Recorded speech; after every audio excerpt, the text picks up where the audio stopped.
When I was a kid, I was a gymnast, and I had a coach who would um, continuously come around and just kind of like gently, but with intention, he would hit us on our stomach. And that was a reminder to pull your belly button in, brace your core, and he wanted us standing with a braced core all the time. And so while I'm sure his intentions were good, what that did was it set me up for much of my life to have a dysfunctional breathing pattern when it comes to how to best use my diaphragm. So essentially, from a kid all the way on up, I was breathing with a dysfunctional diaphragm. Then, when like the first time I heard, I don't know if it was a yoga instructor or somebody who was a breath instructor saying that in order to breathe properly and use your diaphragm well, your diaphragm should go down and your belly should go out. And I remember trying that and thinking like I can't do it. Like my diaphragm doesn't go down, my belly doesn't go out. Like I brace my core. So there were two problems that I had with that. One was that went against what I was taught when I was a kid, and we tend to believe things that we're taught as a kid until we really know more. Um, and then secondly, I like physically couldn't do it, so I was like, "That's dumb," and then I just ignored that whole advice about like how to use your diaphragm when you're breathing. So like fast forward to a couple years ago, I was revisiting this concept, and I continue to hear it more and more. Like your diaphragm should go down when you inhale. And I thought maybe that's something I should continue to explore and like let me just experiment and see. And that's what I'm going to encourage you to do as well. So if you come from a background like I did, where your belief is that your core needs to be held tight, sorry, gust of wind, where your core needs to be held tight and you're pulling your belly button in. I just want you to play around with an experiment with me while we breathe when we do that. So if you pull your belly button in, if you go to take a breath, where does your breath go? Note that it goes up into your chest. And so when your diaphragm goes up when you breathe, we end up in a pattern of this shallow chest breathing.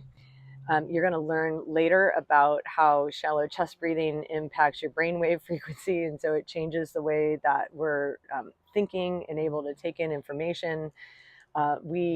Shallow chest breathing will increase muscle tension, which might have been what my coach was trying to get me to do at the time, was to move in a stiffer, tenser way.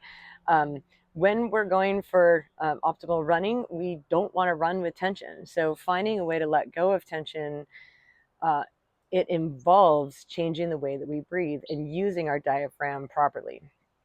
So the way that your diaphragm should function when you breathe: when you inhale, your diaphragm should go down. When your diaphragm goes down when you breathe, then the contents of your belly, like the space there, you start to run out of room, and the consequence is your belly goes out. And so there can be some resistance to this from the crowd that is used to, because of, pick a reason why, guarding and bracing and protecting, and I'm kind of hunched over here and I'm making myself smaller and I don't want my stomach to be bigger, so I'm more likely to just be subconsciously holding it in, which sends my breath up into this shallow chest breathing pattern. And the downstream consequences of that are pretty significant. And I suspect what you'll find is if you can change that default patterning so your diaphragm goes down when you inhale, which means your stomach goes out, and then it goes up when you exhale. It goes like that. First of all, it can be hard to learn how to do. The way that I learned how to do it was to first really think about expanding my rib cage out. And so I would put my hands here at the base of my ribs. And as I inhale, my hands would get wider, and then exhale, hands get smaller. So your diaphragm sits here, it's connected to the base of your ribs. And so if your ribs are going out, then by default, the diaphragm is going down. And that's the pattern that you want. So once I got that, and again, it was a slow process where it took me weeks or even months to like really get to the point where that has become a default pattern. And my suggestion to you is, as you play around with this, like really feel like, first of all, are you capable of getting your diaphragm to go down when you inhale? Or is your default patterning so much that you're guarding and bracing and protecting and pulling the belly button in, and therefore your diaphragm goes up, and now you're stuck in this shallow chest breathing pattern? Um, Play with this concept and know that your goal is proper diaphragm function, where the diaphragm comes down. You can, if you want to, you can set aside 5 minutes a day, every day, where you're, sitting up tall or standing and practicing on purpose, pushing your diaphragm down as you inhale, letting your stomach come out. This requires a letting go. Let go of tension. Let yourself get bigger in the front as you inhale. Or if you're like, I don't have time for that, Michelle, then guess what? You're taking probably 15 breaths a minute all day long, every single minute of every hour of every day, which means that at any time you can practice this diaphragm breathing. You can do it when you're sitting at your computer. You can do it when you're driving your car. You can do it while you're cooking dinner. You can do it while you're watching the news. You can do it while you're typing emails.